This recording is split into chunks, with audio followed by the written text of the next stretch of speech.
Sa Good Vibes, isa ka anay construction worker nga karon isa na ka bumbero ang nag-turnover sa masobra 100,000 pesos nga cash nga nabilin sa nga tagbalay nga nasunugan. May report si Romeo Subaldo.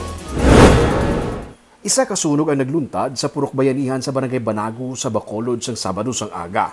Ang investigador sa fire incident amo si FO2 Val Anthony Isansa.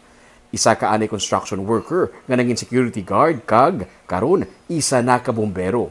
Istorya niya, nanugid sa iya ang tagbalay nga si Emmanuel Capunong nga may nabilin nga halos 200,000 pesos nga cash sa sulod sang ilan na sunog nga balay. Ginpangita niya ini. Nakita niya sa sala ang bag nga may unod nga bundles ng kwarta. Ang iban naabuna. Ang iban nasunog ang kilid nga porsyon kag pwede pa mapabayluhan sa Bangko Sentral. Yara sa 128,670 pesos ang nasalbar pa nga cash. Ang turnover namon siya ang kwarta nga may sunog na. Ano nang damage sa kwarta, sir? So ang damage sa kwarta, sir, is ang sunog sa kilid. Palibot kid, sir, sang banknotes, then sir, basa.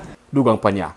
Hindi ini ang una nga tion nga nag-turnover siya sang kwarta sa tagbalay. Bilang bumbero kuno, katong dana nila nga ihatag sa tagbalay, ang kung anuman nga makita nga valuable sa sulod sang nasunog nga balay, ilabi na nga mas kinahanglan ini sang tag-iya sa tion nga nasunugan sila. Sir, hindi niya, sir, first time para sa amon, sir, nga mga bumbero.